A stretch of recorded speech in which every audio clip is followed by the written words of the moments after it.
নমস্কার বন্ধুরা, শিক্ষা টিউব চ্যানেলের পক্ষ থেকে আপনাদের সকলকে স্বাগত জানাই। স্কুল এডুকেশন ডিপার্টমেন্টের বাংলা শিক্ষা পোর্টালে যখন স্টুডেন্ট এন্ট্রি করা হচ্ছে, নিউ এন্ট্রি, তো তখন কিছু এরর আসছে। বিশেষ করে ডেট অফ বার্থের ক্ষেত্রে আপনারা দেখতে পাচ্ছেন যে date of birth age is not relevant to the class. তো এই টাইপের এরর কিন্তু আসছে। অনেক সময় যে ডেট অফ বার্থ ঠিক দেওয়া সত্ত্বেও কিন্তু এই এররটা আসছে।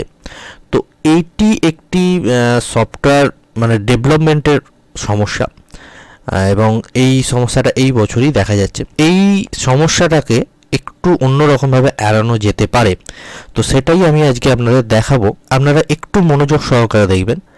দেখুন, যদি এই ডেট অফ বার্থ দেখুন এখানে স্টুডেন্টের ডেট অফ বার্থ 25/2/2009 আছে, এইটাই এই স্টুডেন্টের ডেট অফ বার্থ। কিন্তু যখন এই ডেট অফ বার্থটা এখানে ফিট হচ্ছে না, তো আমি কি করব, একটি অন্য ডেট অফ বার্থ মানে যেটা এখানে ফিট হবে এইরকম ডেট অফ বার্থ দিয়ে আমি এই ফর্মটা সাবমিট করব। অর্থাৎ আমি এই স্টুডেন্টের আইডিটা জেনারেট আমি করে নেব। তো আমি এই ডেট অফ বার্থ থেকে চেঞ্জ করে 25/2/2011 করে দিলাম। করে আমি এই ফর্মটাকে সাবমিট করার চেষ্টা করছি। ফটোটা সিলেকশন করে নিলাম, করে ওপেন এবং সেভ ডিটেলস আমি করলাম।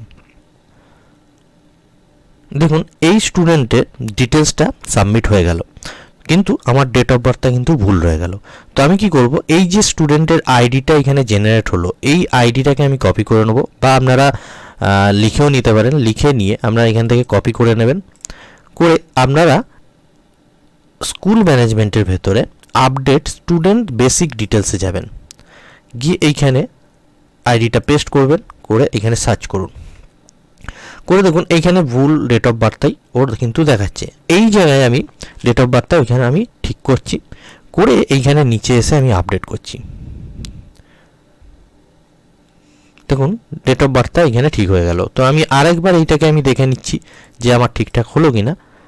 দেখুন, এইখানে কিন্তু ডেট অফ বার্থটা চেঞ্জ হয়ে গেল। তো আশা করি আপনাদের ভিডিওটা ভালো লেগেছে। এরকমই আরও ইনফরমেটিভ ভিডিও পেতে চ্যানেলটি অবশ্যই সাবস্ক্রাইব করুন এবং পাশে থাকা বেল আইকনে অবশ্যই অল নোটিফিকেশান অন করে রাখুন। ধন্যবাদ, ভালো থাকবেন।